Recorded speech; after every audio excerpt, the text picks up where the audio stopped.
అల్లూరి సీతారామరాజు జిల్లా రంపచోడవరం అడ్డతీగల మండలం కాలేజీలో 2వ సంవత్సరం ఇంటర్మీడియట్ చదువుతున్న విద్యార్థిని తను చదువుకున్న కాలేజీలో బాత్రూమ్ ఫోటో తీయడానికి వెళ్తే వెనుక నుండి వచ్చిన కామర్స్ లెక్చరర్ తనని పట్టుకుని అసభ్యంగా ప్రవర్తించాడని, ఆమెపై తనతో రావాలని కోరాడని, తాను నిరాకరించడంతో పీక నొక్కాడని విద్యార్థిని తన తల్లిదండ్రులకు, బంధువులకు తెలపడంతో మధ్యాహ్నం కాలేజీకి వచ్చిన బంధువులు క్లాస్ రూమ్లో ఉన్న లెక్చరర్ని చితకబాది ఆపై అడ్డతీగల పోలీస్ స్టేషన్లో ఫిర్యాదు చేశారు.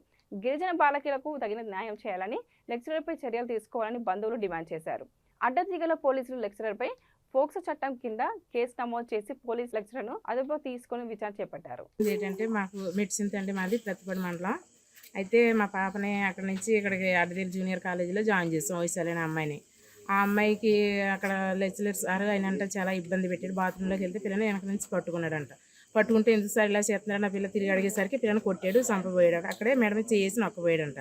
తర్వాత సార్ మాకు ఈ విషయం కొంచెం లేట్గా తెలిసిన మూలన మేము వచ్చి స్టేషన్కి వచ్చి మా కోపం మీద వచ్చి ఆయన కలర్ పెట్టుకుని బయటికి లాగాం. లోపల ఉన్న ఆయనకి పిల్లలకి ఎంతమంది పిల్లల్ని ఎలా చేస్తామని కలర్ పెట్టుకుని బయటికి లాగి తీసుకొని వచ్చి స్టేషన్కి వచ్చిన తర్వాత అప్పటి వరకు మాకు న్యాయం చేస్తానన్న ఎస్ఐ గారు ఈలోగా వాళ్ళు వచ్చి ఏం చెప్పారు, ఏం మాట్లాడడం మాకు తెలియదు. ఈలోగా మీరు ఆయన మీద చేయడం కరెక్ట్ కాదు, ఇలాగా మీరు చేసిన మూలన ఏ మాస్టర్ అయినా మళ్ళీ తిరిగి అక్కడికి రావడానికి భయపడతారు, ఈ పిల్లలు కూడా ఫ్యూచర్ పాడవుతుంది, ఇంకా 200 మంది పిల్లల జీవితాలు పాడు చేస్తున్నారు మీరు అనేసి అన్నారు.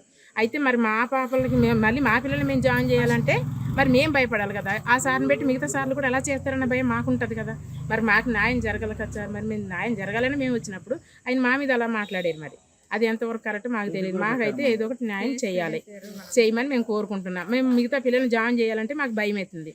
అదే కాలేజీలో కాదు కానీ ప్రతి కాలేజీలోకి లేదు జరుగుద్దనే భయం మాకుంది.